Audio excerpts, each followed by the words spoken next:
Praise the lord. దేవునికి మహిమ కలుగును గాక. ఈ మొదటి యోహాన్లో మూడో భాగంలోనికి మనము వచ్చినాం. పార్ట్ 3లో మనం ఉన్నాము. మొదటి భాగంలో ఇంట్రడక్షన్ మనం చూసుకున్నాము. రెండో భాగంలో ఏ రీతికైతే యోహాన్ భక్తుడు ఆ ఏ రీతికైతే తను క్రీస్తు గురించి తెలుసుకున్నాడో, క్రీస్తు గురించిన పరిచయాన్ని ఆ మొదటి అధ్యాయంలో ఇచ్చినాడో అది మనము చాలా స్పష్టంగా గత వారంలో మనము చూసుకున్నాం. ఆయన సాక్ష్యము ఏ రీతిగా అయితే ఆయన విన్న విషయాలు కానీ, చూచిన విషయాలు కానీ, చేతులు తాకిన విషయాలు కానీ, అవన్నీ సత్యముగా ఆయన ప్రకటిస్తున్నట్లుగా సజీవ సాక్షిగా ఆయన పలుకుతున్న మాటలను అది నిజమని మేము ఉన్నాము, మేము చూసినాము, ఆ క్రీస్తును మేము తాకినాము, ఆ జీవమును మేము చూసినాము, ఆయనలో నిత్య జీవం కలదనే సాక్ష్యాన్ని స్వయాన్ని ఆయన ఇచ్చిన వ్యక్తిగా మనకు కనబడతా ఉన్నాడు. రెండోది, అతి ప్రాముఖ్యమైన విషయాన్ని మనం చూసినాము గత వారము. మాకు ఆయనతో సహవాసం కలదు, ఆ తండ్రితో సహవాసం కలదు, నిజమైన సంబంధం మాకు కలదు, క్రీస్తుతో మాకు సంబంధం కలదు, సహవాసం కలదు. గనుక మీరు కూడా మాతోని సహవాసంకి రండి. కొయినోనియా అనే పదము, గ్రీక్ పదం అక్కడ వాడబడింది. అంటే చాలా పంచుకునే సహవాసము. ఎట్లా అంటే ఇరుగురు పంచుకుంటారు కదా, దగ్గరి అన్యోన్య సంబంధము మేము దేవునితోని మేము కలిగి ఉన్నాము. మీరు కూడా వచ్చి ఆ యొక్క సహవాసంలో పాలు పొందండి, మీరు కూడా దేవుడిని అనుభవించండి, మాతో కలిసి మీరు కూడా దేవుడిని వెతకండి, అటువంటి సహవాసం మీరు పొందుకోండి అని పిలిచినట్లుగా మనము చూస్తా ఉన్నాము.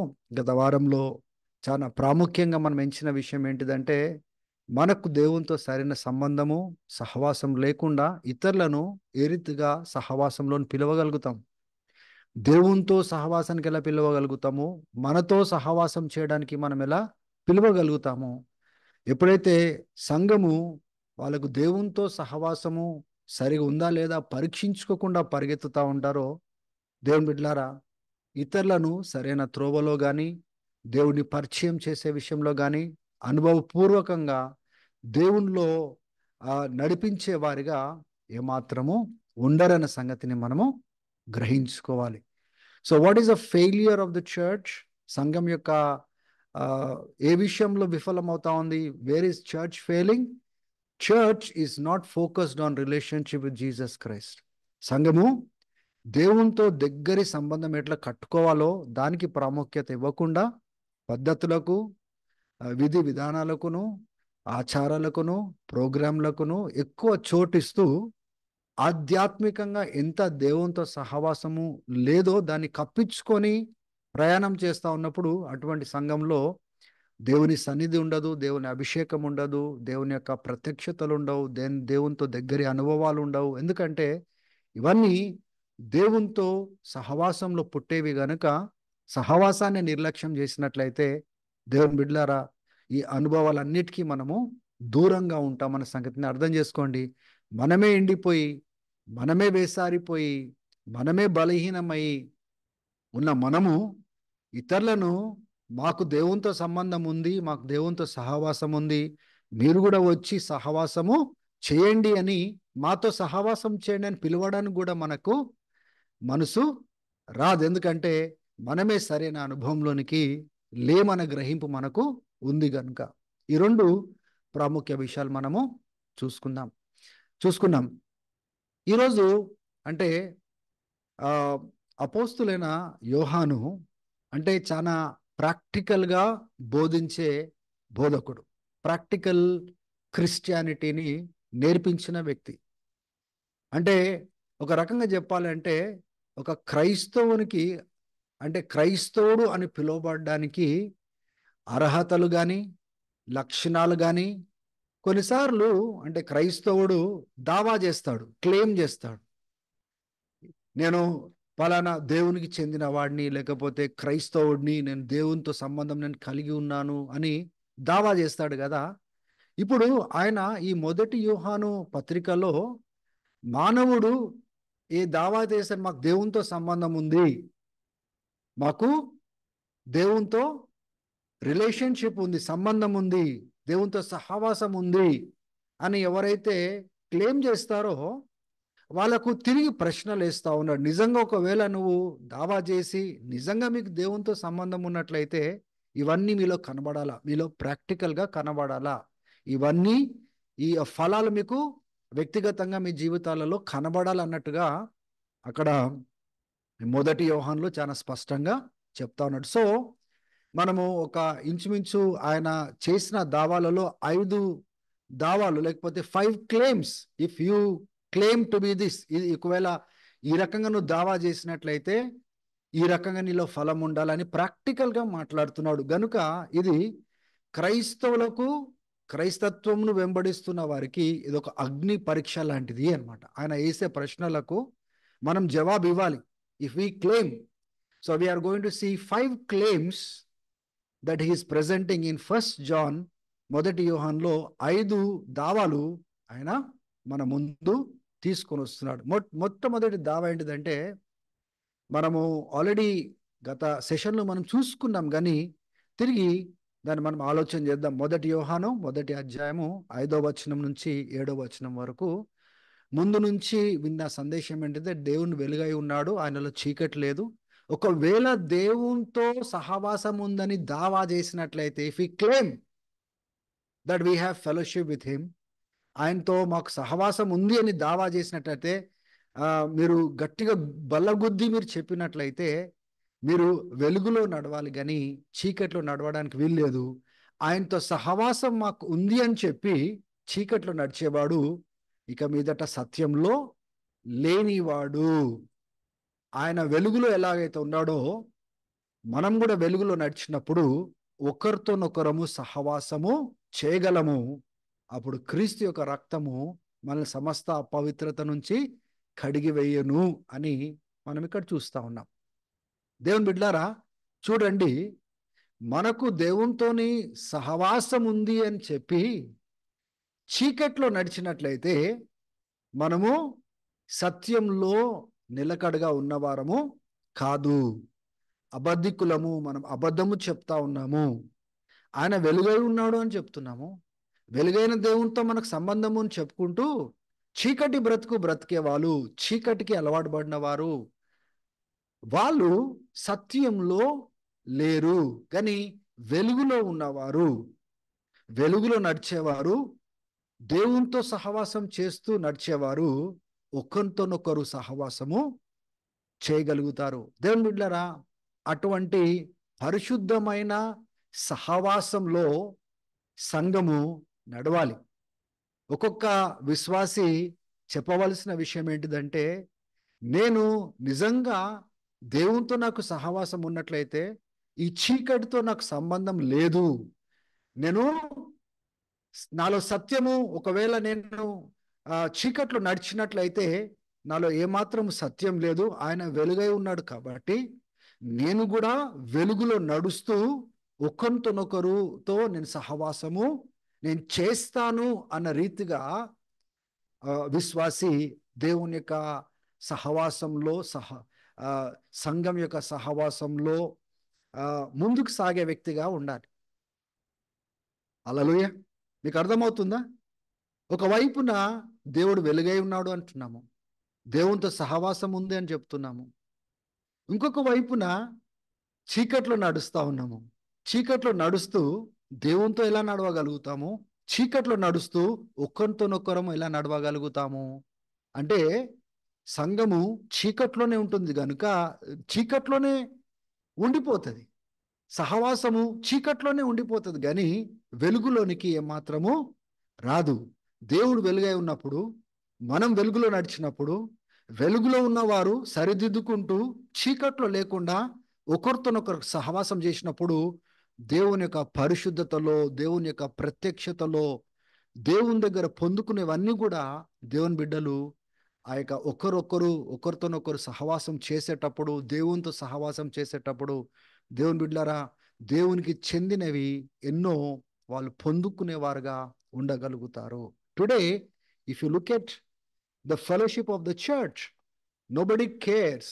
ఈ దినాలలో సహవాసం చూసినప్పుడు కేవలము సహవాసానికి రండి అని చెప్తున్నాం, కానీ వెలుగులో ఉంటూ సహవాసానికి రండి అని చెప్పట్లేదు. వెలుగు బిడ్డలం మేము వెలుగులో నడుస్తున్నాము, మీరు కూడా రండి, మాతో సహవాసం చేయండి, దేవుడు వెలుగై ఉన్నాడు అనే రీతిగా సంఘము అటువంటి పరిశుద్ధతను తీసుకొని రావట్లేదు.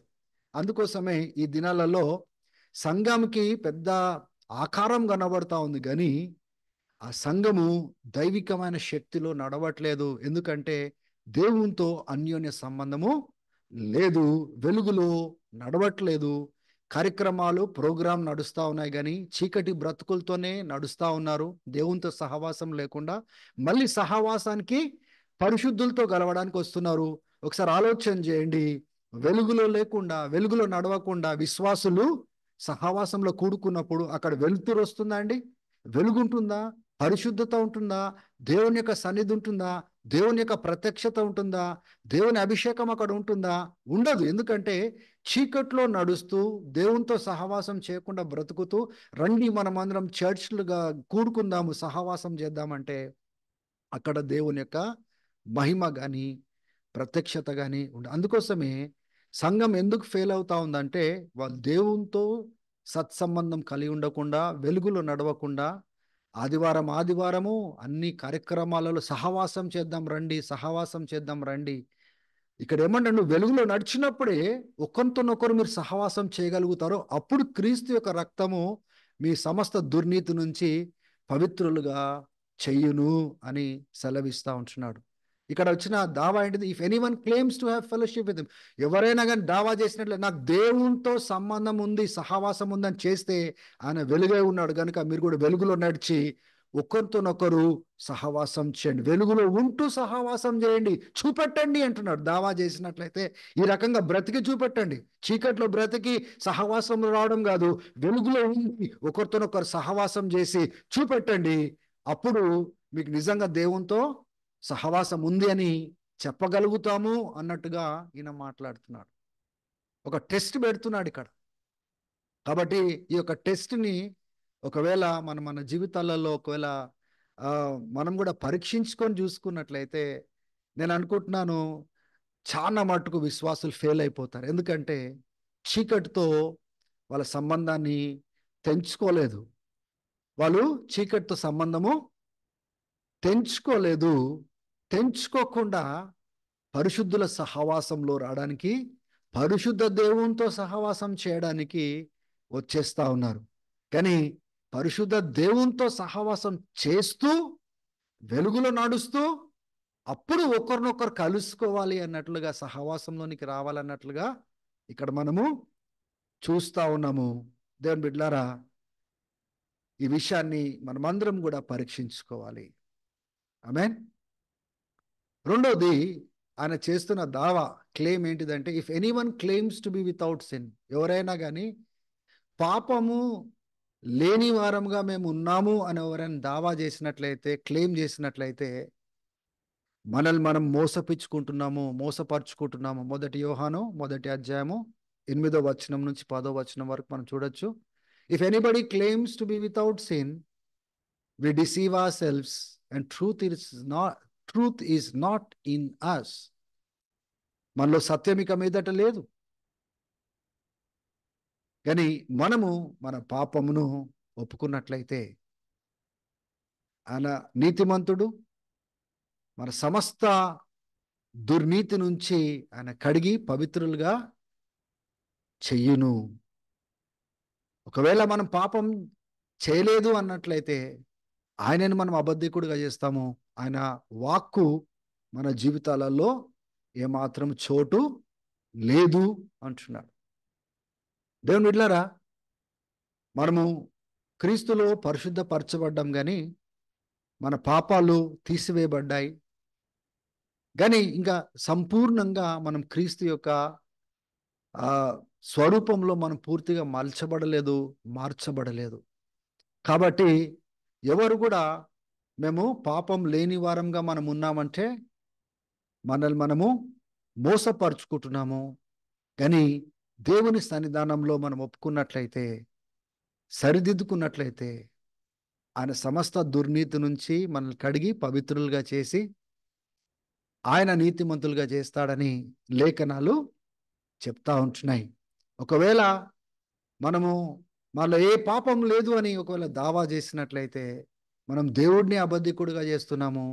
దేవుని వాక్కు మన హృదయాలు ఏ చోటు లేదు. అంటే దీన్ని బట్టి మనం ఏం అర్థం చేసుకోవాలా? మనలో మార్చుకోవలసినవి, సరిదిద్దుకోవలసినవి, ఒప్పుకోవలసింది, కట్టుకోవాల్సింది ఎంతగానో మన జీవితంలో ఉంది అని మనం గ్రహించాలి. ఈ పాపం విషయంలో దేవుని బిడ్డలారా, ఈ దావా చేస్తున్నాడు కదా, చాలా ఎక్కువగా, చాలా డీటెయిల్డ్గా పాపం విషయంలో యోహాన్ భక్తుడు ఈ మొదటి పత్రికలో మాట్లాడినాడు. కొన్ని విషయాలు మనం చూద్దాం. పాపం విషయంలో ఆయన ఇచ్చిన హెచ్చరికలు ఏంటిది, ఇన్స్ట్రక్షన్స్ ఏంటిదో మనము ఒకసారి చూద్దాం. మొదటి యోహాను 2వ అధ్యాయము మొదటి 2 వచనాలు మనం చూసుకున్నట్లయితే, నా పిల్లలారా మీరు పాపం చేయకూడదని రాయిచున్నాను. ఒకవేళ ఎవరైనా పాపం చేసినట్లయితే మన పక్షంన ఉత్తరవాదిగా యేసుక్రీస్తు తండ్రి కుడి వైపున ఉన్నాడు. ఆయననే మన పాపాల నిమిత్తమై ప్రాయశ్చిత్తముగా, కేవలం మన పాపాల కోసమే కాదు, లోక పాపం అంతటి కోసం ప్రాయశ్చిత్తంగా ఆయన బలి అయినాడు అని చెప్తా ఉన్నాడు. అంటే ఇక్కడ ఏం చెప్తున్నాడంటే, దేవుని బిడ్డలారా, ఇంతకుముందు మనం ఏం చూసుకున్నాము? పాపం విషయంలో మనము కప్పించుకోకుండా ఒప్పుకుంటే దేవుడు నీతిమంతులుగా చేస్తాడు అని చెప్తున్నాడు. ఇక్కడ రాయడం ఏమంటున్నాడంటే, మీరు పాపం చేయకూడదని రాయిచున్నాను అంటున్నాడు. ఎవరైనా కానీ, అపోస్తులు కానీ, సేవకులు కానీ పాపం చేయొచ్చు అని చెప్పరు. మీరు పాపం చేయకూడదు అని రాస్తారు. పాపం లేని వారం అంటే అబద్ధికులం అవుతాం మనము. కానీ పాపము అంటే మన చూపు ద్వారా కానీ, తలంపుల ద్వారా కానీ, మన నిర్ణయాల ద్వారా కానీ, మన నడక ద్వారా కానీ, మన ప్రతి విషయంలో మనం పాపం చేయకూడదు అని వాళ్ళు రాస్తారు. కానీ మన బలహీనతల ద్వారా ఒకవేళ మనం ఏమైనా పాపం చేసినట్లయితే, అతిక్రమం చేసినట్లయితే మనం బాధపడవలసిన అవసరం లేదు, నిస్పృహలోనికి పోవాల్సిన అవసరం లేదు.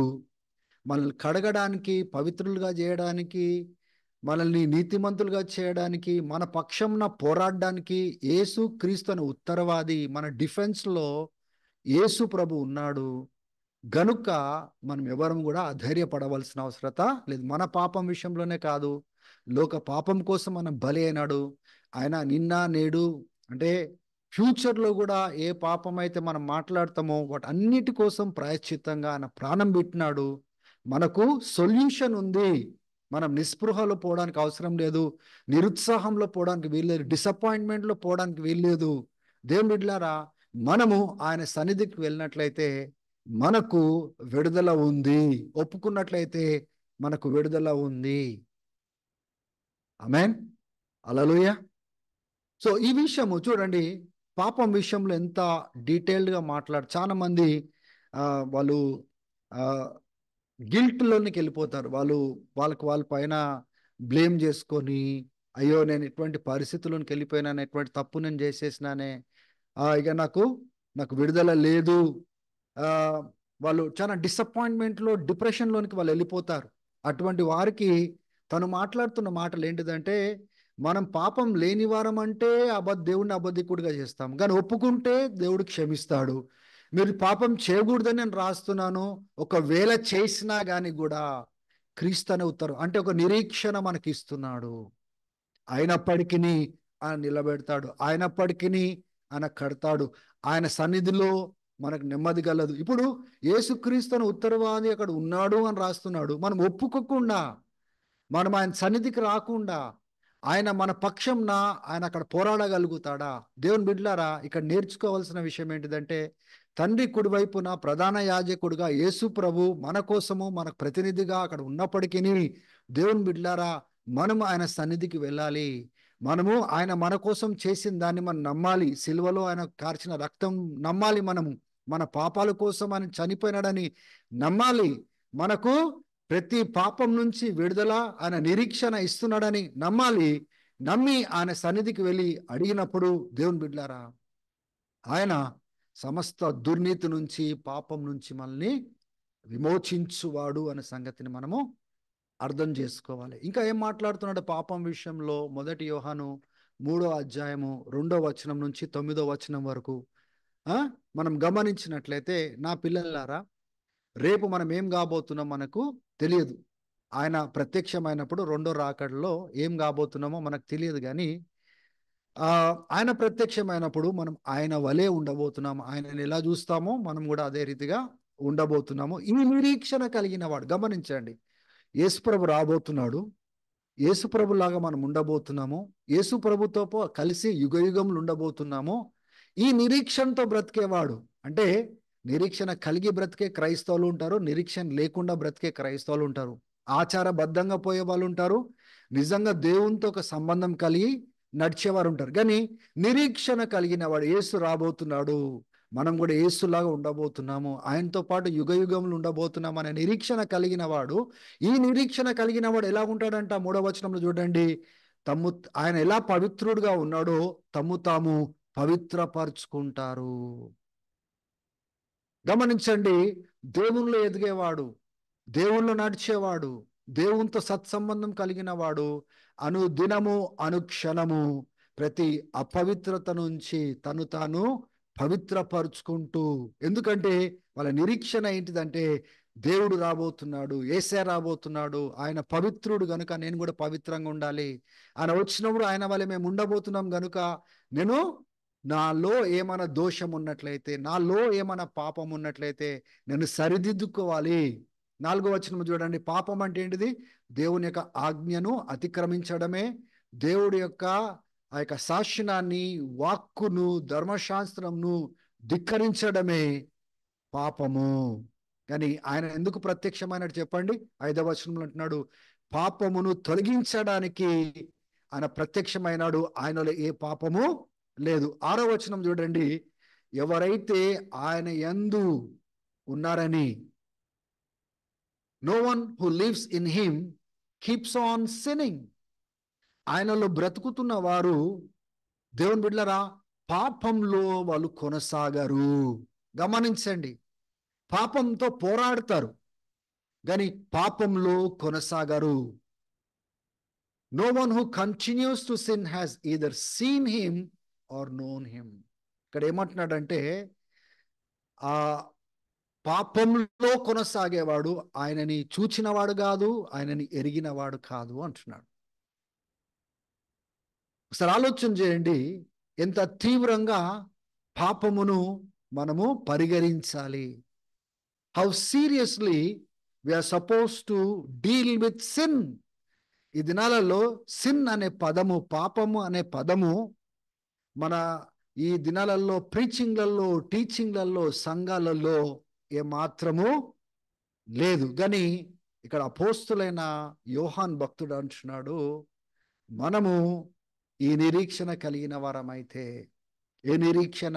యేసయ్య రెండోసారి రాబోతున్నాడు, ఆయనతో పాటు యుగయుగంలో ఉండబోతున్నాము, ఆయన వలె ఉండబోతున్నాము. ఈ నిరీక్షణతో ఎదురు చూస్తున్నవాడు ఎలా పడితే అలా బ్రతకడు. ఆయన ఎలా పవిత్రంగా ఉన్నాడో పవిత్రపరుచుకుంటూ, పాపంలో ఉండకుండా, పాపంలో కంటిన్యూ కాకుండా, ఇక్కడ అంటున్నాడు పాపంలో కంటిన్యూ అయ్యేవాడు, కొనసాగేవాడు ఆయనను చూచినవాడు కాదు, ఎరిగినవాడు కాదు. ఇంకా కంటిన్యూషన్లో మనం 7వ వచనం నుంచి మనం చూసుకున్నట్లయితే, మిమ్మల్ని ఎవరు కూడా తప్పుడు త్రోవలోనికి పోనివ్వకుడి, తప్పు మార్గములలో మిమ్మల్ని శోధన చేయనివ్వకండి, మార్గము తప్పిపోయేటట్టుగా ఎవరికి చోటు ఇవ్వకండి. ఎవరైతే సరైనది చేస్తారో వాళ్ళు నీతిమంతులు అని చెప్తూ 8వ వచనం చూడండి, he who does what is sinful is of devil. ఇప్పుడు చూడండి, పాపంలో కొనసాగేవాడు, పాపంను ప్రేమించేవాడు, పాపంలో నిమగ్నమైన వాడు ఏమంటున్నాడు? పాపంలో బ్రతికేవాడు వాడు సాతాన్ సంబంధి గాని దేవుని సంబంధి కాదు. ఈ పాపంలో ఉండేవాడు దేవుని సంబంధి కాదని చెప్తూ, సాతాను కూడా మొదటి నుంచే పాపం చేసినవాడు. అందుకోసమే దేవుని కుమారుడు సాతాను క్రియను నాశనం చేయటకై ఈ లోకంలోనికి వచ్చి ఉన్నాడు. గమనించండి, ఎవరు దేవుని సంబంధులు, ఎవరు సాతాన్ సంబంధులు? ఈ వాక్యం బట్టి 9వ వచనంలో చూడండి, no one who is born of God will continue to sin. దేవునిలో జన్మించిన వారు, దేవునితో సంబంధం కలిగిన వారు, దేవుని యొక్క బీజం కలిగిన వారు, వాళ్ళు పాపంలో కొనసాగలేరు. ఎందుకంటే దేవునిలో పుట్టినవారు గనుక. ఇక్కడ నిజ క్రైస్తవునికి అబద్ధ క్రైస్తవునికి వ్యత్యాసం ఏంటిదంటే, అబద్ధికుడు చీకట్లో ఉంటూ, పాపంలో ఉంటూ, చెడుతనంలో ఉంటూ సంఘ సహవాసంలో కనబడతా ఉంటాడు, నీతిమంతుడిలాగా నటిస్తూ ఉంటాడు. కానీ దేవుని బిడ్డలారా, ఆయన దేవునికి చెందిన వ్యక్తి కాదు. కానీ దేవునికి చెందిన వ్యక్తి ఏం చేస్తూ ఉంటారంటే పాపంతో వ్యవహరిస్తారు, పాపంలో ఉండకుండా తాము పవిత్రపరుచుకుంటారు.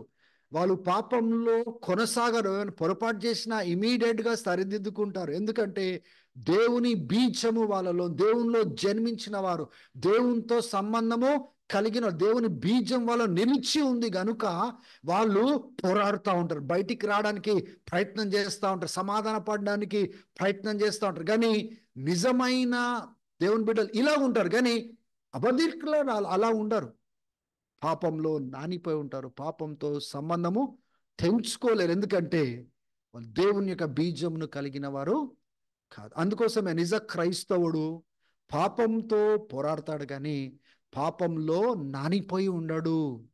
పాపం నుంచి బయటికి రావడానికి ప్రయత్నం, ఎందుకంటే ఆ పాపం నుంచి విడిపించడానికి క్రీస్తు బలి అయినాడు గనుక. సాతాను యొక్క క్రియ ఆ పాపం మూలంగా ఎంత విస్తరించిందో దాన్ని నాశనం చేయడానికి దేవుని కుమారుడు ప్రత్యక్షమైనాడు గనుక నేను కూడా పాపం నుంచి బయటకు వస్తాను, చెడుతనం నుంచి బయటకు వస్తాను, పవిత్రపరుచుకుంటాను, నేను దేవునితో సమాధాన పడతాను అని ఒక నిజమైన క్రైస్తవుడు ముందుకు సాగుతాడు. అపోస్తులైన యోహాను పాపం విషయంలో ఎంత స్పష్టంగా ఇవన్నీ మాట్లాడుతున్నాడో చూడండి. ఇంతకుముందు మనం చూసుకున్నాం కదా, మొదటి యోహాను 2వ అధ్యాయంలో అని అంటాడు, పాపం చేయకూడదు అని నేను రాస్తున్నాను, కానీ ఒకవేళ పాపం చేసినా కానీ కూడా మనకి యేసు అనే ఉత్తరవాది ఉన్నాడని చెప్తున్నాడు. ఇక ఇంతకుముందు మనం చదువుకున్న వాక్య భాగాలలో ఇక సారాంశాన్ని మనం చూస్తాం. ఈ పాయింట్స్ మనము దాంట్లో చూస్తాం. ఈ నిరీక్షణ కలిగిన వాడు తాము పవిత్రపరచుకుంటాడు. పాపం అంటే ఏంటిది? దేవుని యొక్క ఆజ్ఞను ధిక్కరించడము. పాపం అదొక ఫ్యాక్ట్. అది దేవుని యొక్క మాటలను ధిక్కరించి బ్రతకడము అది పాపము, అది ఫ్యాక్ట్ అని తెలియజేస్తా ఉన్నాడు. అది సత్యం అని బయలుపరుస్తా ఉన్నాడు. ఆయనలో జీవించేవాడు పాపంలో కొనసాగాడని మాట్లాడుతున్నాడు. The one who continue to sin truly doesn't know him. ఆయనలో, ఇక్కడ డజంట్ అనే పదం ఇక్కడ లేదు, నేను మిస్ అయింది. So the one who continues to sin, ఎవరైతే పాపంలో కొనసాగుతారో అని నిజంగా ఎరిగిన వారు కాదు. పాపంలో ఉన్నవారు సాతాను సంబంధం, అంటే పాపంలో నానిపోయి పాపానికి బానిసలై పాపపు బ్రతుకుతున్న వారు, వాళ్ళు దేవుని బిడ్డలు కాదు, సాతాను బిడ్డలు వాళ్ళు అని సెలవిస్తున్నాడు. దేవునిలో పుట్టినవాడు పాపంలో కొనసాగాడు, ఎందుకంటే దేవునిలో జన్మించిన వాడు, దేవుని యొక్క బీజము ఆయనలో నిలిచి ఉంది అని సెలవిస్తా ఉన్నాడు. ఇంకా ఏం మాట్లాడుతున్నాడు పాపం గురించి? మొదటి యోహాను 5వ అధ్యాయము 16వ వచనం నుంచి 19వ వచనం వరకు. ఇప్పుడు చూడండి, ఇప్పుడు సహోదరులు పాపం చేసినప్పుడు అంటున్నాడు. దయచేసి అందరు గమనించాలి. ఇప్పుడు వరకు వ్యక్తిగత పాపం గురించి మాట్లాడినాడు. తర్వాత పాపం అనే పదం ఎందుకు ఇంతగానో మాట్లాడుతున్నాడు అని మీరు ఎప్పుడైనా ఆలోచన చేసినారా? ఒకసారి ఆలోచన చేయండి. దేవుడు మీకు జ్ఞానాన్ని ఇస్తాడు, ప్రత్యక్షతని ఇస్తాడు. చూడండి, సహోదరులు పాపం చేసినట్లయితే అది మరణానికి దారితీయని పాపం అయినట్లయితే మీరు ప్రార్థన చేయాలి. కానీ మరణానికి దారితీసే పాపం గురించి ప్రార్థన చేయాలని చెప్పడం లేదు అంటున్నాడు. తర్వాత 17వ వచనంలో all wrongdoing is a sin and there is a sin that does not lead to death. మరణంలో తీసుకెళ్లే పాపం వేరు, మరణంలో తీసుకొని వెళ్ళని పాపము వేరు అని సెలవిస్తా ఉన్నాడు. అది మీకు ఎక్స్ప్లెయిన్ చేస్తాను. మరణంలో తీసుకొని వెళ్ళే పాపం ఏంటిది, మరణంలో తీసుకొని వెళ్ళని పాపం ఏంటిది అనే సంగతి, ఆ వ్యత్యాసం మీకు చెప్తాను నేను. 18వ వచనం చూడండి. We know that everyone who is born of God will not continue sin. పదే ఈ లెటర్లో ఎన్నిసార్లు అంటే అన్నిసార్లు అని రాసినాడు. ఆయనలో మనం పుట్టి ఉన్నాం కనుక మనం పాపంలో మనము కొనసాగము. దేవుడు మనల్ని క్షేమంగా ఉంచుతాడు. ఆ యొక్క చెడ్డ సాతాను నుంచి మనల్ని కాపాడుతాడు. మనం దేవుని బిడ్డలము. ఈ లోకమంతా సాతాను యొక్క కంట్రోల్లో ఉంది, ఆ చెడ్డవాడి చేతిలో ఉంది. కానీ దేవుని బిడ్డలు, దేవుని బీజం కలిగిన వారు, దేవునిలో జన్మించిన వారు, తిరిగి జన్మించిన వారు, రక్షణ పొందిన వారు, వాళ్ళు పాపంలో కొనసాగరు. అయితే సహోదరులు పాపం చేసినప్పుడు మనం ఏం చేయాలంట? దేవుని బిడ్డలారా, మనము ప్రార్థన చేసినట్లయితే దేవుడు వాళ్ళకి జీవాన్ని ఇస్తాడని, he should pray and God will give him life. దేవుడు జీవాన్ని ఇస్తాడని చెప్తున్నాడు. ఆమేన్. ఇది మనము చేసే పొరపాట్లు కానీ, కొన్నిసార్లు మనం చేయకూడని మనం చేయడము, దేవుని యొక్క మాటలు ఒకటి చెప్తా ఉంటే ఇంకోటి చేయడము, దేవునికి ఇష్టం లేని మనం చేయడము. ఎప్పుడైనా మన సహోదరుల జీవితాల్లో మనం గమనించినట్లయితే, దేవుని యొక్క మాట చొప్పున బ్రతకడము మనకు కనబడినట్లయితే, పాపంలో ఉన్నట్లుగా కనబడితే మనం ఏం చేయాలా? ప్రార్థన చేస్తే దేవుడు ఏమంటున్నాడు ఇక్కడ? జీవంనిస్తానంటున్నాడు. కాబట్టి సహోదరులారా, ఎప్పుడైనా కానీ మన సహోదరులు ఎవరైనా కానీ పాపంలో ఉండడం కానీ, బలహీనంగా ఉంటే మీరు ప్రార్థన చేయండి. మీ జడ్జిమెంట్లో అవసరం లేదు, మీ నెగిటివ్ ఆలోచనలు అవసరం లేదు. వాళ్ళ బలహీనతలో దేవుడు ఏం చేస్తాడంట? మనం ప్రార్థన చేసినప్పుడు జీవాన్ని ఇస్తాడు. He will give them life. ఈ 16వ వచనంలో మనం చూస్తాం, he should pray and God will give him life. నాకు వాక్యమే ఆధారం తప్ప వేరేది ఏది కూడా ఆధారము లేదు. మన సహోదరులు దేవునిలో ఉండాలని మనం ప్రార్థన చేయాలా? మన సహోదరులు పాపం చేయకూడదని మనం ప్రార్థన చేయాలా? ఒకవేళ ఎవరైనా పాపంలో ఉన్నట్టుగా కనబడినట్లయితే వాళ్ళ కోసము ఈ యోహాన్ భక్తుడని వదిలేయకండి. వాళ్ళ బ్రతుకులు వాళ్ళు చూసుకొని పోనీ అని వదిలేయకండి. వాళ్ళ కోసం మీరు ప్రార్థన చేయండి. అప్పుడు దేవుడు వాళ్ళకి జీవమును ఇస్తాడు అంటున్నాడు. కానీ ఇది మరణంలోనికి దారితీయని పాపము. మరణంలోనికి దారితీసే పాపం ఏంటిది? What is that sin that leads to death? సరే, డెత్ అనే పదాన్ని మనం వాడుకుందాం. ఏ మరణం గురించి మాట్లాడుతున్నాడు? శారీరకమైన మరణం గురించి మాట్లాడుతున్నాడా? ఆధ్యాత్మికమైన మరణం గురించి మాట్లాడుతున్నాడా? జీవము, మరణము అనే పదాలు ఇక్కడ దేని సంబంధమైనవి? శరీర సంబంధమైందా?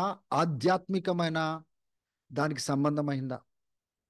అంటే పాపము మరణంలోనికి దారితీస్తుంది అంటే శారీరకమైన మరణంలోనికి దారితీసే దాని గురించి మాట్లాడుతున్నాడా? ఆధ్యాత్మికంగా మరణించే మరణం గురించి మాట్లాడుతున్నాడా? ఒకసారి ఆలోచన చేద్దాము. మరణానికి ఆపోజిట్ ఏంటిది? జీవము. జీవం ఎట్లా పొందుకున్నాము? క్రీస్తు సువార్తను విని, ఆయననే రక్షకుడు, ఆయననే నిజమైన దేవుడు, ఆయన తప్ప వేరే దేవుడు లేడు, ఆయననే మన పాపమును మోసినాడు, నా కోసం చనిపోయినాడు, తిరిగి లేస్తున్నాడు, నేను ఆయన యందు విశ్వాసం పెడుతున్నానని ఎప్పుడైతే మనం ప్రార్థన చేసినామో అప్పుడు మనము మరణం నుంచి జీవంలోనికి దాటి ఉన్నామని బైబిల్ గ్రంథం చెప్తా ఉంది. వాళ్ళు నిత్య జీవం కలిగిన వారు అని ఉంది. అవునా కదండి?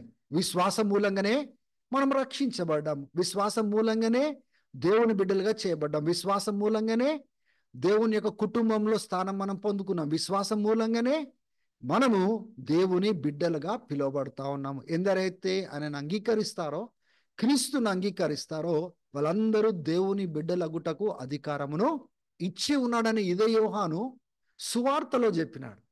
సువార్తలో ఆయన సెలవిచ్చినాడు. కాబట్టి ఇప్పుడు జీవంలోనికి రావాలంటే మనం ఏం చేయాలి?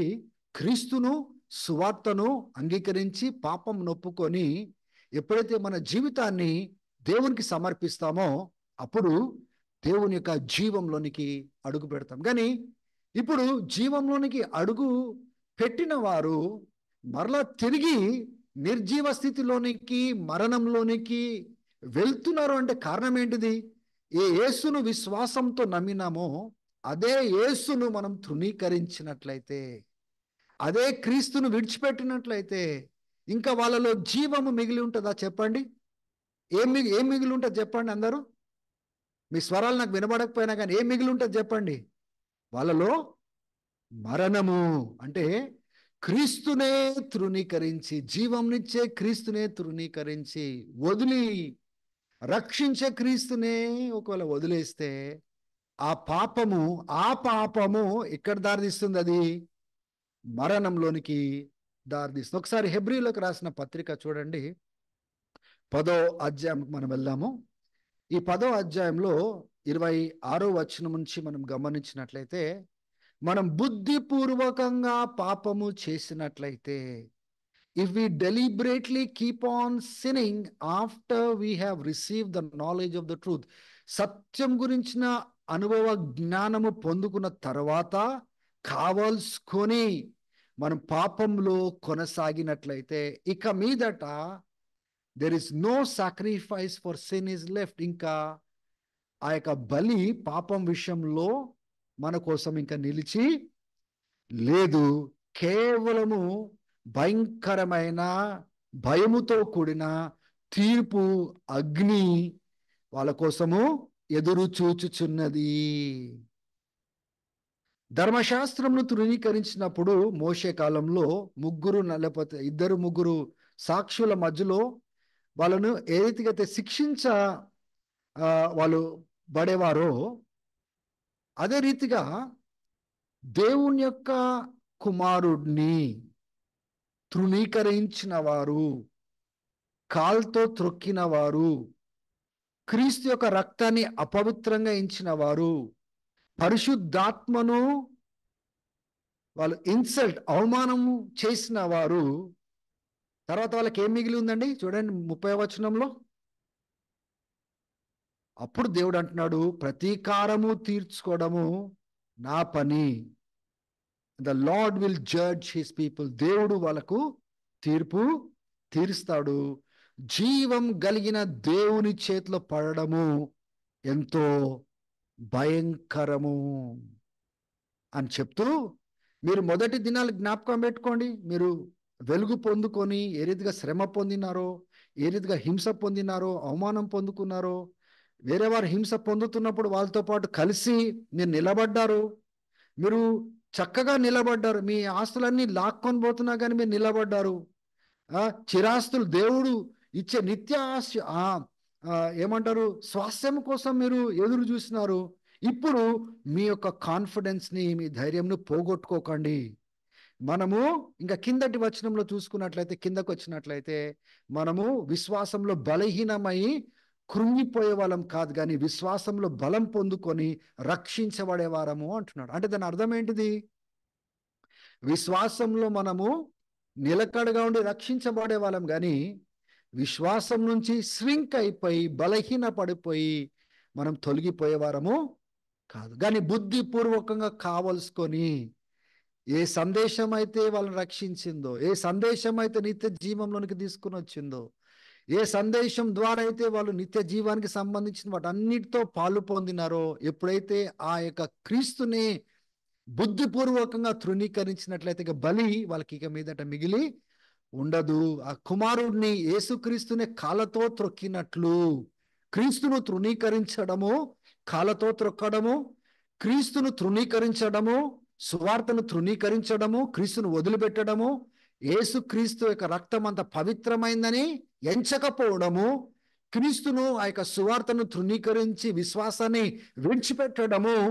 దేవుని బిడ్డలారా, పరిశుద్ధాత్మ, ఏ పరిశుద్ధాత్ముడైతే కరువుగా ఇవ్వబడ్డాడో ఆ పరిశుద్ధాత్మను అవమానించినట్లు ఇంకా చివరికి ఎవరి చేతిలో పడతామండి?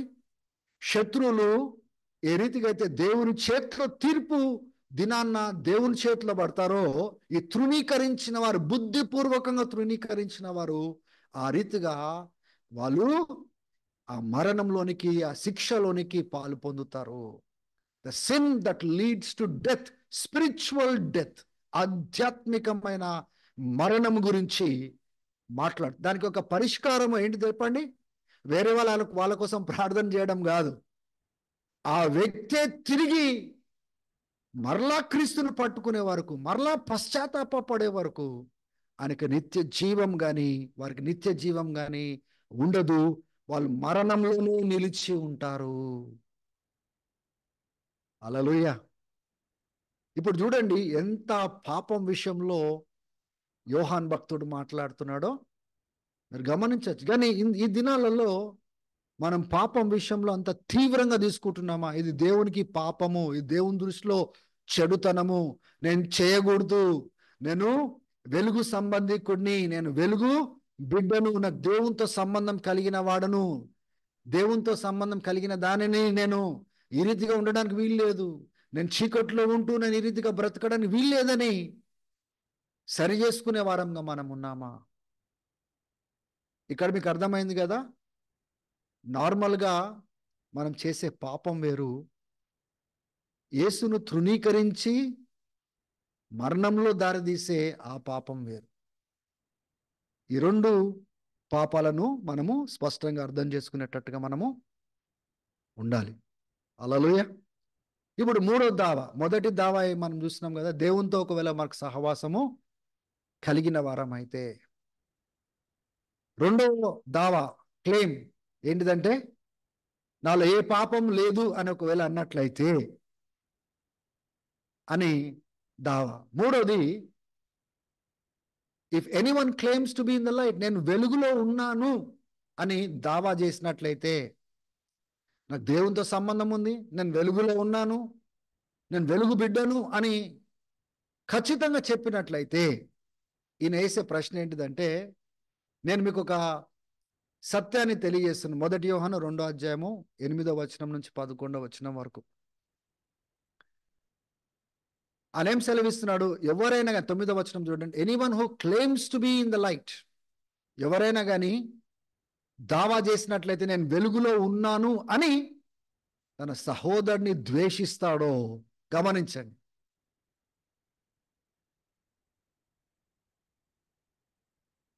నేను వెలుగులో ఉన్నాను అని చెప్తూ సహోదరుని ద్వేషిస్తాడు చూడండి, ఆ వ్యక్తి వెలుగులో ఉన్నట్లు కాదు, చీకట్లోనే ఉన్నట్లు. ఇప్పుడు చూడండి, ఇది ఒక అగ్ని పరీక్ష లాంటిది. ఎంతమంది ద్వేషం కలిగి ఉంటారు, సహోదరుల పక్షంన ద్వేషం కలిగి ఉంటారు. అటువంటి వారికి దేవునికి వాక్యం చెప్పేది ఏంటిదంటే, మీరు వెలుగులో లేరు, ద్వేషము మీ హృదయంలో, మీ సహోదరుల పట్ల, వేరే వారి పట్ల మీ హృదయంలో ద్వేషం ఉన్నట్లయితే మీరు వెలుగులో ఉన్నవారు కాదు, మీరు చీకట్లో ఉన్నవారు అంటున్నాడు. చూడండి, ఈ రకంగా ఒకవేళ సంఘము పరిశీలించుకున్నట్లయితే దేవుని బిడ్డలారా, సంఘము ఎంత పవిత్రపరచబడుతుందో ఒకసారి ఆలోచన చేయండి. ఎవరి ఎడల ఎవరికి కూడా ద్వేషం అనేది హృదయంలో ఉండదు. వెలుగు సంబంధులు ద్వేషాన్ని హృదయంలో ఏమాత్రము చోటు ఇవ్వరు. 10వ వచనం చూడండి, who ever loves his brother lives in light. ఎవరైనా దావా చేసినట్లయితే మేము వెలుగులో ఉన్నాము అంటే, దేవుని బిడ్డలారా, సహోదరులను ప్రేమించేవాడే. దేవుడిని ప్రేమించాలి, సహోదరుని ప్రేమించాలి. దేవుడిచ్చిన గొప్ప ఆజ్ఞ. అంటే దేవుణ్ణి ప్రేమించేవాడు, సహోదరులు ప్రేమించిన వాడే వెలుగులో ఉన్నవాడు. ఇంకా తొట్టిల్లు చేసేది ఏది కూడా లేదు. కానీ తన సహోదరులను ప్రేమించేవాడు ఇంకా చీకట్లోనే ఉన్నాడు, ఆ చీకట్లోనే నడుస్తున్నాడు, ఎక్కడికి వెళ్తున్నాడో తెలియదు, ఆ గుడ్డితనం ఆయనను ఆవరించి ఉన్నది అని చెప్తున్నాడు. దేవుని బిడ్డలారా, ఎవరైనా కానీ మీలో కూడా ద్వేషం కలిగి ఉన్నారా? ఎవరినైనా ద్వేషిస్తున్నారా? ఎవరైనా కానీ మీరు క్షమించలేకపోతున్నారా? ఎవరి విషయంలో అయినా కానీ మీ హృదయంలో చేదును మీరు పెట్టుకున్నారా? తీసివేయండి. ఒకవేళ అది మీరు ఉంచుకున్నట్లయితే అది మీ చీకటికి కారణం అవుతుంది, కానీ వెలుగు సంబంధమైన బిడ్డలుగా మిమ్మల్ని నిలబెట్టదు. ఆయనకు చెందిన వారు, మాకు ఆయనతో సంబంధం ఉన్నదని చెప్పేవారు, మేము వెలుగులో నడుస్తున్నామని చెప్పేవారు సహోదరులను ద్వేషించడానికి వీలు లేదు. ఈ మూడో దావా మీరు చూడండి, సహోదరులకు సంబంధించింది ఎన్ని విషయాలు ఆయన మాట్లాడుతున్నాడో మనం చూడబోతున్నాము. 1 యోహాను 3వ అధ్యాయము 10వ వచనం నుంచి 11వ వచనం వరకు మనము ఈ రీతిగా దేవుని బిడ్డలమని, ఎవరు దేవునికి చెందినవారు, ఎవరు సాతానికి చెందినవారో తెలిసిపోతుంది. ఎవరైతే సహోదరులను ప్రేమించరో వాళ్ళు దేవునికి చెందినవారు కాదంటున్నాడు. కానీ దేవునికి చెందిన వారు ఎవరంటే సహోదరులను ప్రేమించేవారు. అందుకోసమే చర్చ్ అనేది చాలా ప్రాముఖ్యమైంది. అదొక ప్రోగ్రాం కాదు, ఒక కార్యక్రమం కాదు, మనం వచ్చి అటెండ్ అయిపోవడానికి. సహోదరులారా, మనము ఒక కుటుంబము, ఒకరినొకరు మనము ప్రేమించుకునేటట్టుగా ఉండాలి, ప్రేమలో బ్రతికేటట్టుగా మనం ఉండాలి. దేవుని బిడ్డలారా, దేవుని యొక్క బిడ్డలు, దేవునికి చెందినవారు ఎవరు, సాతానికి చెందినవారు ఎవరో ఇక్కడ ఈయన ఏం చెప్తున్నాడు? సహోదరులను ప్రేమించేవాడే దేవునికి చెందినవాడు అంటున్నాడు. ఇది మొదటి నుంచి మనం విన్న విషయమే. ఏంటి? మనం ఒకరినొకరు ప్రేమించుకోవాలి, ప్రేమలో ఉండాలి. అందుకోసమే సంఘంలో చాలా ప్రాముఖ్యమైన విషయం ఏంటిదంటే ఒకరి ఎడల ఒకరు కలిగి ఉండవలసిన ప్రేమ. అప్పుడే మనం దేవునికి చెందిన వారము అని మనం గ్రహించగలుగుతాం. సహోదరులను ప్రేమించువాడు, 1 యోహాను 3వ అధ్యాయము 15వ వచనం నుంచి 16వ వచనం వరకు మనం చూసుకున్నట్లయితే, ఎవరైతే సహోదరుని ప్రేమిస్తాడో వాడు నరహంతకుడితో సమానంగా పోల్చినాడు. మర్డర్. మళ్ళా అంటాడు, అటువంటి నరహంత చేసిన వాడుకి నిత్య జీవం ఆయనలో ఉంటుందా? ఉండదు. అంటే ఒకసారి ఆలోచన చేయండి, సహోదరుని ద్వేషించే వారిలో నిత్య జీవం ఉండదు. వాళ్ళు దేవునికి చెందిన వారు కాదు, వాళ్ళు చీకట్లో ఉన్నవారు, వాళ్ళు వెలుగు సంబంధమైన బిడ్డలు కాదు. దీన్ని బట్టి మనం చెప్పచ్చు, యేసు మన కోసం ఏ రీతిగా అయితే ప్రాణం పెట్టినాడో మనం కూడా మన సహోదరుల కోసము ప్రాణము పెట్టవలసిన వారమై ఉన్నాము. దేవుణ్ణి నమ్ముకున్న వారు ఒకరినొకరు ప్రేమించుకొని ఒకరి కోసం ఒకరు ప్రాణం పెట్టుకున్నంత స్థాయికి సంఘము ఎదగాలి. సంఘము ఒక కార్యక్రమము, ప్రోగ్రాం కాదు, ఇది ఒక కుటుంబము. ప్రేమ సంబంధం అనేది మనం కలిగి ఉండాలి. 1 యోహాను 3వ అధ్యాయం 18వ వచనం 21. చూడండి, సహోదరుల గురించి ఎన్ని మాట్లాడుతున్నాడు. నా పిల్లలారా, కేవలము నోటి మాటతో నాలుకతో మీ ప్రేమలు మీరు చూపెట్టకండి, సత్యంతో క్రియలతో మీరు చూపెట్టండి. దీన్ని బట్టి మనం చెప్పగలుగుతాం మనం సత్యానికి చెందిన వాళ్ళము. మన మనసాక్షి మనల్ని, మన హృదయం మన పైన నేరం మోపినట్లయితే దేవుడు మన హృదయం కంటే గొప్పవాడు అనే సమస్తము ఎరిగినవాడు. ఒకవేళ ఈ నేరారోపణ మన హృదయంలో లేనట్లయితే దేవుని ఎదుట మనం కాన్ఫిడెంట్గా నిలబడగలుగుతాము. దేవుని దగ్గర మనము చాలా ధైర్యంగా ఆయన ఎదుట మనం నిలబడగలుగుతాము అంటున్నాడు. ఎప్పుడు అంటే మనము చేయగలిగింది చేయలేనప్పుడు నిలబడలేం. కేవలం నోటి మాటతో దేవుడు నీకు సహాయం చేయును గాక, దేవుడు నిన్ను దీవించును గాక అని ఏమి క్రియలు లేకుండా నోటి మాటలతో నాలుకతో ఒకవేళ ప్రేమ మనం చూపించిన నిజమైన ప్రేమ కాదు, కానీ క్రియలతో సత్యంతో మనం ప్రేమ చూపాలి. మన మనసాక్షి కూడా సాక్ష్యం ఇవ్వాలి, నేను తప్పు చేయట్లేదని సాక్ష్యం ఇవ్వాలి. మనం ఒకవేళ అటువంటి రీతిగా మన హృదయాన్ని కాపాడుకున్నట్లయితే దేవుని దగ్గర మనం ధైర్యంగా మనం నిలబడగలము. దీన్ని బట్టి మనం చెప్పొచ్చు, మనము సత్యానికి చెందిన వాళ్ళమా లేకపోతే అబద్ధపు బ్రతుకులు బ్రతుకుతున్నామా మనం చెప్పచ్చు. చూడండి, ఈ యొక్క పరీక్ష మనం పెట్టుకున్నట్లయితే నిజంగా మన ముందు అవసరతలతో ఉన్న వారికి, నిజంగా కష్టంలో ఉన్న వారికి ఆదుకునేటట్టుకున్నామా, సహాయం చేసేటట్టుకున్నామా, నిలబడేటట్టుగా మనం ఉన్నామా, నోటి మాటలతో మాటలు చెప్పి దాటిపోయేటట్టుకున్నామా? దేవుని బిడ్డలారా, ఒక రోజు దేవుడు మనకు లెక్కడు. మన మనసాక్షి మన పైన ఏమైనా నేరం మోపుతా ఉందా? అరే నువ్వు చేయగలవు, నువ్వు చేయలేదు, నువ్వు చేయగలవు, నువ్వు చేయగలుగుతావు అయినా కానీ నువ్వు చేయలేదు అనే నేరం ఒకవేళ మోపుతున్నట్లయితే మనం దేవుడిని ధైర్యంగా ఎదుర్కోలేము. మనల్ని మనము కడుక్కుందాము, శుద్ధీకరించుకుందాము. నిజంగా మన సహోదరులను ప్రేమించినట్లయితే, సహోదరుల కోసము మనం ఏమైనా చేయడానికి ముందుకొచ్చే మనస్తత్వం కలిగిన వారైతే కేవలము నోటి మాటతో నాలుకతో కాదు, సత్యంతో మన క్రియలతో మనం చేసి చూపించి మనం ప్రేమిస్తున్నామని రుజుపరుస్తాము అంటున్నాడు. 4వ దావా,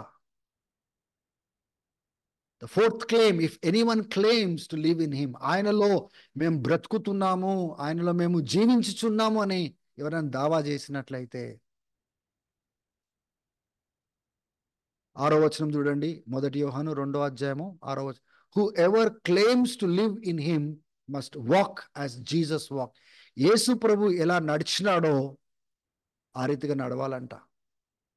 కానీ యేసు ప్రభు ఎలా నడిచినాడు చూడండి, పై వచనం 3వ వచనం నుంచి చూడండి, మీకు అర్థమవుతుంది. We know that we have come to know him if we obey his command. మనము ఆయన ఆజ్ఞలను పాటించడం ద్వారా మనం ఆయనను ఎరిగిన వారము అని మనం తెలుసుకుంటున్నాం. ఆయన నేను ఎరిగినవాడు అని చెప్తూ, ఆజ్ఞలకు లోబడినవాడు, లోబడని వాడు అబద్ధికుడు, అందులో సత్యం లేదు. కానీ ఎవరైతే దేవుని మాటను లోబడతారో దేవుని ప్రేమ వాళ్ళలో పరిపూర్ణము చేయబడతా ఉంది. గనుక ఎవరైతే ఆయనలో బ్రతుకుతున్నామో అని చెప్తారో ఆయన నడిచినట్లుగా నడవాలి. ఎలా నడవాలి? యేసు ప్రభు ఎలా తండ్రి మాటకు విధేయత చూపించి నడిచినాడో మనం కూడా మాట చొప్పున నడిచే విధేయత మనం కలిగి ఉండాలి. ఆయనలో మేము బ్రతుకుతున్నాము అని చెప్తే, ఆయన మాట చొప్పున నా బ్రతకకుండా ఇష్టం వచ్చినట్టుగా బ్రతుకుతూ ఆయనలో మేమున్నామని చెప్తే అది అబద్ధమవుతుంది అంటున్నాడు. ఆయనలో బ్రతికేవాడు ఆయన మాటలకు విధేయత చూపాడు. ఆయన చెప్తున్నాడు నేను చెయ్యాలి, ఆయన చెప్తున్నాడు నేను మార్చుకోవాలి, ఆయన చెప్తున్నాడు ఇగో నేను ఇది మార్పు తీసుకొని రావాలి, ఆయన మాటలకు నేను విధేయత చూపించాలి. అటువంటి వారే ఆయనలో బ్రతుకుతున్నవారు, మిగతా వారంతా అబద్ధికులు అని అంటున్నాడు. నిజంగా ఈ సంఘంలో ఈ మాటలన్నీ ఒక్కొక్కటి తీసి పరీక్ష చేసుకుంటే ఎంత చెడుతనం, ఎంత మురికి ఆ యొక్క కాలువలలో సంఘమును కడిగి కాలువలో ప్రవహిస్తుందో పారాడుతుందో ఒకసారి ఆలోచన చేయండి. ఎంత మురికి పోతుందో ఒకసారి ఆలోచన చేయండి. ఆయనలో ఉన్నవాడు ఆయన నడిచినట్టుగా నడుమంటున్నాడు. ఎలా నడిచినాడు యేసు ప్రభు? తండ్రి అడుగు జాడలు నడిచినాడు. తండ్రి మాటకు విధేయత చూపించినాడు. మరణం పొందినంతగా ఆయన విధేయత చూపించినాడు. తండ్రి ఏం చెప్తున్నాడో చేసినాడు, లోబడ్డాడు, ఏం చేయమంటే అది చేసినాడు. మనం ఆ రీతిగా ఆయనలో ఉండు వాళ్ళు ఆయన నడిచినట్లుగా నడుస్తారు. ఎలా నడుస్తారు? ఆయన మాటకు విధేయత చూపించి నడుస్తారు. ఇది 4వ దావ. చివరిది 5వది, if anyone claims to love God, ఎవరైనా కానీ నేను దేవుడిని ప్రేమిస్తున్నా అని దావా చేసినట్లయితే, if anyone claims to love God, 1యోహాను 4వ అధ్యాయము 20వ వచనము నుంచి 21వ వచనం వరకు. If anyone says I love God and hates his brother, మళ్ళా అదే అంటున్నాడు, నేను దేవుణ్ణి ప్రేమిస్తున్నా అని చెప్పి నా సహోదరుని ద్వేషిస్తే నా అబద్ధికుడిని అవుతాను. సహోదరుని ద్వేషించే వాని హృదయంలో దేవుని యొక్క ప్రేమ పరిపూర్ణం చేయబడదు. కనిపించే సహోదరుని నేను ప్రేమించకపోతే నేను కనబడిని దేవుణ్ణి ప్రేమిస్తున్నాను ఎట్లా చెప్పగలుగుతాము? 21వ వచనంలో ఈ ఆజ్ఞ ఉంది, దేవుని ప్రేమించిన వాడు ఖచ్చితంగా తన సహోదరుని ప్రేమించాలి. ఆలోచన చేయండి, ఎన్ని ప్రాక్టికల్ విషయాలు అపోస్తలుడైన యోహాను మన ముందు తీసుకొని వస్తున్నాడు. అన్నీ దావాలే అనమాట. If you claim if you are real Christian, నువ్వు నిజమైన క్రైస్తవుడు అయితే, నిజంగా దేవునితో సంబంధం ఉంటే, నువ్వు నిజంగా వెలుగులో ఉన్నట్లయితే, ఎట్లా ప్రశ్నలు అంటే అట్లా వేసి ఈ రకంగా ఉండాలి, ఈ రకంగా ఉండాలి, అట్లయితే నువ్వు ఇట్లా ఉండాలి అంటే, మన జీవితాన్ని ఇరగొట్టుకోవాలంటే యోహాన్ పత్రిక చదువుకోవాలి. మనం ప్రాక్టికల్గా ఒక ప్రాక్టికల్ క్రిస్టియన్గా మనం తయారు కావాలంటే యోహాన్ పత్రిక మనం చదవాలి. దేవుని బిడ్డలారా, ఏవేవైతే పాపానికి సంబంధించున్నాయి, ఏదైతే సహవాసానికి సంబంధించున్నాయి, ఏవైతే అవిధేయతకు సంబంధించున్నాయి, ఏవైతే సహోదరులను ప్రేమించే విషయంలో సంబంధమే, దేవుని బిడ్డలారా అవన్నీ కడగబడతాయి. సంఘము పవిత్రముగా చేయబడుతుంది. చివరికి మనం వచ్చినాము కంక్లూజన్లో. ఇప్పటి వరకు మనం ఏమేమి చూసుకున్నామండి? ఈ 1 యోహాన్లో మొట్టమొదటి దావా ఆయన వేసింది ఏంటిదంటే, మీరు ఎవరైనా కానీ క్లెయిమ్ చేస్తున్నట్లయితే నాకు ఆయనతో సహవాసం ఉంది అని మీరు క్లెయిమ్ చేస్తే, దావా చేస్తే ఈ రీతిగా ఉండాలని చెప్పినాడు.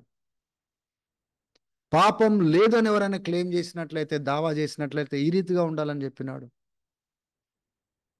మేము వెలుగు సంబంధికులము అని ఎవరైనా దావా చేసినట్లయితే ఈ రీతిగా ఉండాలని చెప్పినాడు.